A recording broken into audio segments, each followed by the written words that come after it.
टीटू अंबानी के star cast Tushar Pandey, Deepika Singh, director Rohit Raj Goyal और producer Mahendra Vijaydan Retha ने दिल्ली में ली मेरिडियन होटल में ट्रेलर लॉन्च किया और निर्माता निर्देशक ने बताया कि ये फिल्म महिलाओं के सशक्त बनाने में काफ़ी मददगार है। ये फिल्म 8 जुलाई को रिलीज़ होने वाली है। आइए सुनते हैं स्टार कास्ट की जुबानी।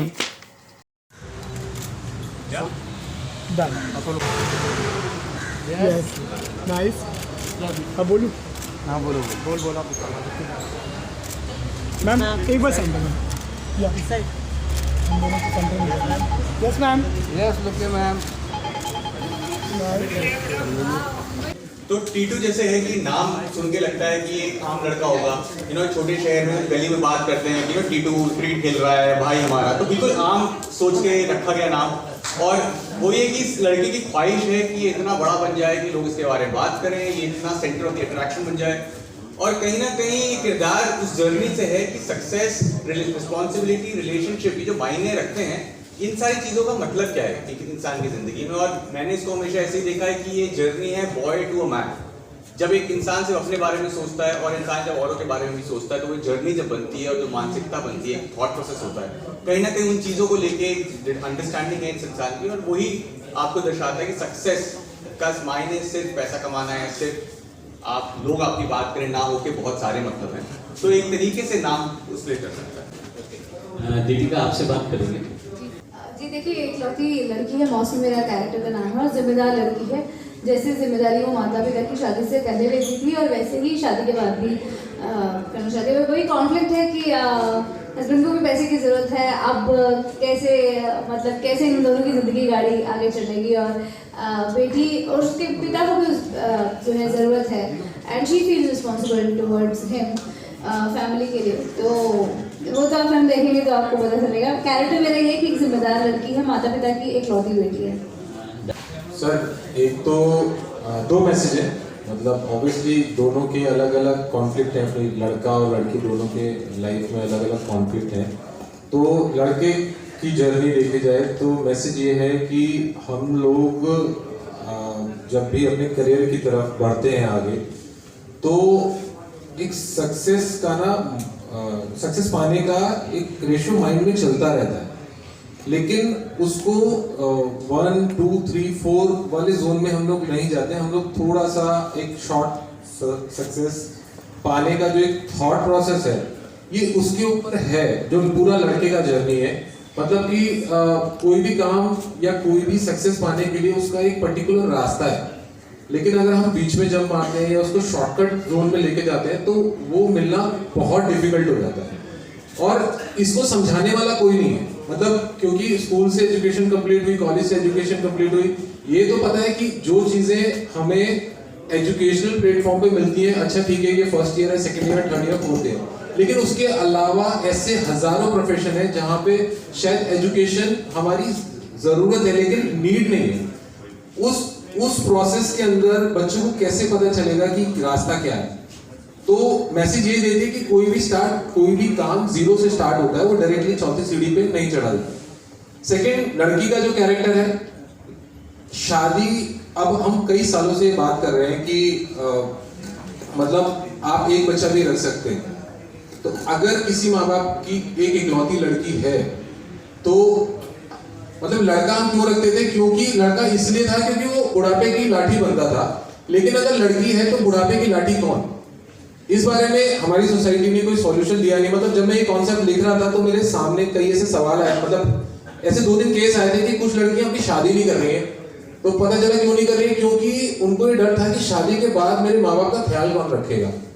तो तब मेरे दिमाग में यार इसका सॉल्यूशन हमारी सोसाइटी ने दिया नहीं है, क्योंकि शादी के बाद तो या तो पति से पूछ के देगी माँ बाप को पैसा, या फिर छुपा के देती है, और थोड़ा सा अगर है लड़की बोल्ड है या समझती है तो उसको भी देने में कठिनाई होती है, लेकिन वो उतना कंफर्टेबल नहीं है। जो लड़के के साथ बिल्कुल कंफर्टेबल है उसको पूछना नहीं पड़ता कि भाई मैं अपने माँ बाप का ख्याल रख रहा हूँ कि नहीं।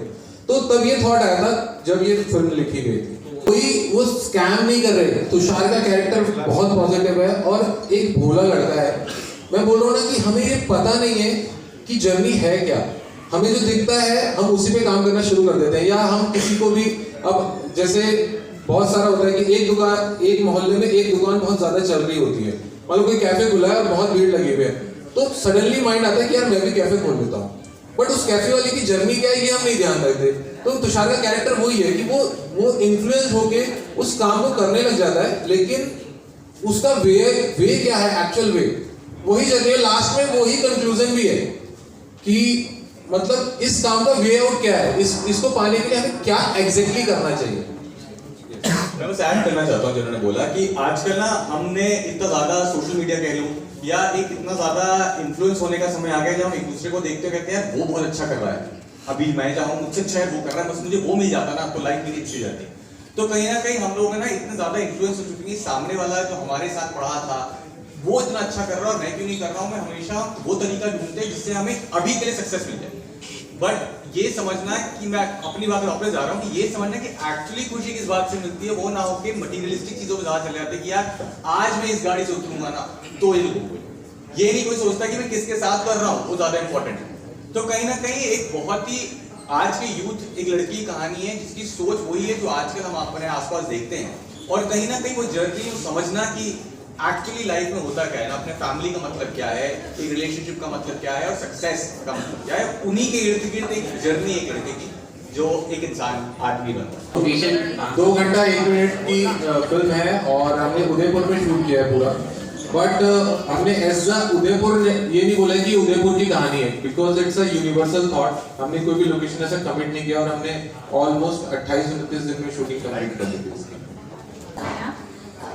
जैसा मैंने बताया मेरा कैरेक्टर एक जिम्मेदार लड़की का है, तो शादी के बाद जब आप भी काम कर रही हैं और मुझे ऐसा लगता है कि हम सबको हमारे मम्मी पापा ने काफ़ी इन्वेस्ट किया है और ये कैरेक्टर भी ऐसा ही है, तो मुझे एज एन एक्टर लगा कि मेरी जिम्मेदारी है।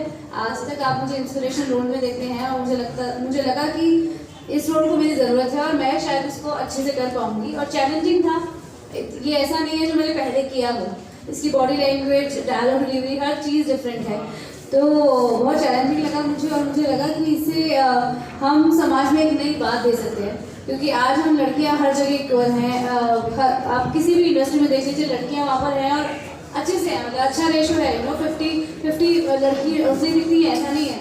तो हम काफ़ी जगह आगे बढ़ गए हैं, मगर जब बात आती है जिम्मेदारी की, रिस्पॉन्सिबिलिटी की, तो कभी वही किसी लड़के से नहीं पूछा जाता कि वो अपने माता पिता का ध्यान रखेगा कि नहीं शादी के बाद, मगर लड़की के लिए सवाल हो जाता है। तो वो एक बहुत रिलेटेबल चीज़ है जो हम लड़कियां सब फेस करती हैं शादी के बाद। हमारे माता पिता खुद ह्यूमिलेट फील करते हैं अगर हम उनकी मदद करना चाहें तो, मम्मी पापा ही नहीं लेते। अगर आज मैं भी अपने मम्मी पापा की मदद करने जाऊँ तो वो भी नहीं अब तुम पराया धन हो। तो मुझे लगता है आज हम यंगस्टर्स हैं और हमारे ऊपर जिम्मेदारी है समाज को बदलने की, और वो रिचुअल्स हैं, ट्रेडिशन हमारा ऐसा है। मगर उस टाइम पर कई सारे बच्चे होते थे और लड़कियां बाहर जाके काम नहीं करती थी, माता पिता उतनी अच्छी एजुकेशन नहीं देते थे। आज माता पिता अच्छी एजुकेशन देते हैं, जैसे लड़का लड़के को दे रहे वैसे लड़की को देते हैं। तो मुझे लगता है उनको पूरा हक है बुढ़ापे की लाठी अपनी बेटी को बनाने का, और बेटी को भी पूरा हक है कि बुढ़ापे की लाठी वो उनकी बने अगर उनको उनकी ज़रूरत है तो। इसमें ये नहीं है कि हाँ मैं ये बोल रही हूँ कि शादी के बाद अपने माता पिता के साथ ही रहो, ऐसा नहीं है जो कई बार मुझ पर सवाल आ रहा है। आप फिल्म देखेंगे तो कई सारी चीज़ें आपको पता चलेंगी, क्योंकि हम अभी उतना खुल के बात नहीं कर सकते जैसे, क्योंकि ना सस्पेंस तो कैसे खोल दें। तो फिल्म देखेंगे तो बहुत मज़ा आएगा, क्योंकि डायलॉग्स बहुत अच्छे हैं, परफॉर्मेंसेज बहुत अच्छी हैं। रिस्पॉन्सिबिलिटी थोड़ी बन गई है खुद के लिए कि मैं जो भी करूँ वो देखने वाले के लिए कुछ नया दे, बिकॉज लकीली मैंने कभी ये नहीं देखा कि लीड रोल था कि नहीं लीड रोल था, बट जो भी प्रोजेक्ट्स करे वो इस तरीके से बने कि जब फाइनली आउटकम आया तो लोगों को जिस तरह से अप्रिसिएशन मिला या जिस तरह से क्रिटिकल अप्रिसिएशन मिला, वो कहीं ना कहीं आपकी रिस्पॉन्सिबिलिटी डालता है अगला जो आप काम करें वो उससे नीचे ना जाए। इसलिए छिछोरे के बाद बहुत टाइम आया, आश्रम के बाद टाइम आया, मैंने 2 प्रोजेक्ट साइन करे। ये इसलिए था कि जब पढ़ा तो पहली बार मुद्दा इतना कॉमन है, हम सबसे रिलेट करता है, ना कि एक 20-22 साल के लड़के से, हम सबकी उम्र से भी करता है। मुझे लगा कि इस कहानी में वो चीज़ है जो कि एज एन एक्टर आपको चैलेंज करेगी। ऑब्वियसली जब पूरी फिल्म आपके शोल्डर पे होती है तो एक एक्स्ट्रा रिस्पॉन्सिबिलिटी आ जाती है और कोई भी एक्टर ये चीज़ करना चाहेगा। बट आई थिंक जब मैं रोहित से मिला तो जिस तरीके से इन्होंने कहानी का मुद्दा समझाया और मैंने जब कहानी पढ़ी तो मुझे लगा यार ये नहीं करूँगा तो फिर what will you do? These are the stories you want to tell. And then I remember when he se mila, the one who produced the film, and it's basically about the people. When you have a conversation with people and you realize कि यार it's the right setup, it's the right kind of people and you want to get associated with people जिनको कहानी बतानी है, जिनको कहानी बेचनी नहीं. You know, the idea is they want to tell a story which is very relevant in my house, in your house, in everyone's house. And जब वो सब्जेक्ट आते हैं तो मुझे लगता है आपका रिस्पॉन्सिबिलिटी बन जाता है और मेरे सारे काम यही कर रहे हैं अभी तक. तो I felt this is the next step. Hi, Deepika. प्यार दीवाना होता है मस्ताना. देखिए इसका जवाब मैं साथ लेता हूँ कि ये सवाल लड़के से नहीं पूछा जाता कि तुम एक लड़की से शादी क्यों कर रहे हो जो काम नहीं करती. तो मुद्दा वो है कि कहीं ना कहीं हम लड़कों पे रिस्पॉन्सिबिलिटी डालते हैं इसको काम करना चाहिए, लड़की की मर्जी है वो काम करे ना करे. मुझे लगता है कहीं ना कहीं हम इस फिल्म से भी बात करना चाह रहे हैं. जब हम साइन हुआ फिल्म उसके बाद हम लोगों ने रिहर्सल करी इस फिल्म की. I think Rohit was very clear कि यार इस फिल्म में ना हम शूटिंग पे नहीं जा सकते बिना रिहर्सल करे, बिकॉज एक तो हम 30 डेज के अंदर फिल्म शूट कर रहे थे और जिस किस्म के कैरेक्टर्स हैं उनको जिस किस्म का ग्राफ है ना वो उस लेवल तक लाने के लिए आपको रिहर्सल और एक दूसरे की एनर्जी देना बहुत जरूरी है. तो पहली बार हमारी मुलाकात रिहर्सल में हुई और बहुत ही कंफर्टेबल रहे. मतलब अभी भी हम लोग मस्ती मजाक करते रहते हैं एक दूसरे के साथ. और आई थिंक वो इतना जल्दी मस्ती वाला फेज आ गया कि जब हम फिल्म में गए ना तो फिल्म में वो केमिस्ट्री ट्रांसलेट हो गई, बनानी नहीं पड़ी. तो ऐसा नहीं था कि अरे अब ना हम बैठेंगे बाइक पे तुम ना ऐसे हाथ रख लेना. तो क्या होता है वो जब ना बहुत बार मैकेनिकल हो जाता है. जैसे मैं एक्टिंग के लिए बोलता हूँ कि जब तक वो रिदम कैरेक्टर की आपके जीवन में ना आ जाए आप कैमरे के सामने जब करेंगे तो वो नकली लगेगी. आई थिंक सेम चीज घर की जब हम लोग ट्रैवल भी कर रहे हैं इतने समय से साथ में तो ना ये वाला टेंशन नहीं होता है. तो कहीं ना कहीं ऐसे ना ये चलता रहता है. तो this very easily gets translated in the film and we felt very relax. कभी टेंशन नहीं हुआ कि अरे अब दीपिका क्या बोलेगी या विशाल क्या बोलेगा. और रघुवीर जी के साथ काम करने का एक्सपीरियंस है मैम थोड़ा सा. देखिए वो मेरे ससुर बने हैं फिल्म में और नॉर्मली तो बहू होती हैं, हमारे मिडिल क्लास स्टोरी है तो बहुत झेपती हैं ससुर जी के आगे. तो बहुत ज़्यादा सीन्स तो मेरे नहीं रहे हैं उनके साथ में. तुषार के बहुत अच्छे रहे हैं बट ऑब्वियसली मैंने उनको ऑफ कैमरा काफ़ी चीज़ें करते हुए देखा कि जिस तरह से वो ऑब्वियसली हम सब लेजेंड है वो उनके बारे में. बट मैंने जो एज एन एक्टर ऑब्जर्व किया कि वो सीन में चाहे कट भी हो जाए उसके बाद भी continue be in the character जब तक वो सेट पर हैं.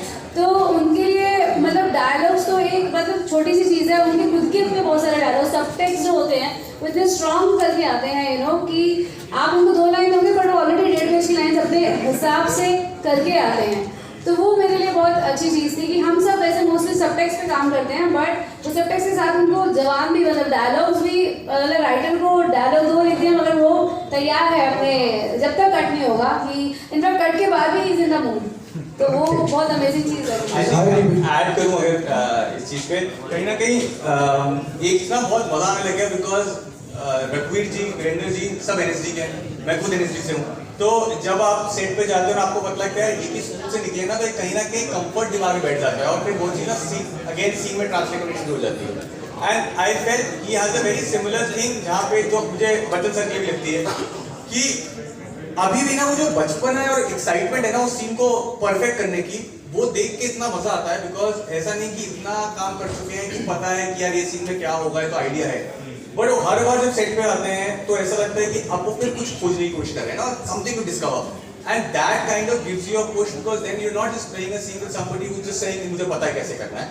एंड वो डिस्कवर बहुत मस्ती में होता है. और रोहित ने ना इतना सही तरीका ढूंढ लिया था तो हमें पता नहीं लगा, बाद में समझ आया कि इन्होंने कट बोलना बंद कर दिया मेरा रघुवीर सर के सीन में. तो हम लोग कट नहीं बोलते तो हम कट नहीं बोलते, करते रहते थे सीन. तो कभी कभी वो 1 पेज का सीन 2.5 पेज का सीन बन जाता था. बट वो आई थिंक क्यूरियोसिटी जो है उसमें बहुत मजा आया. Dipika and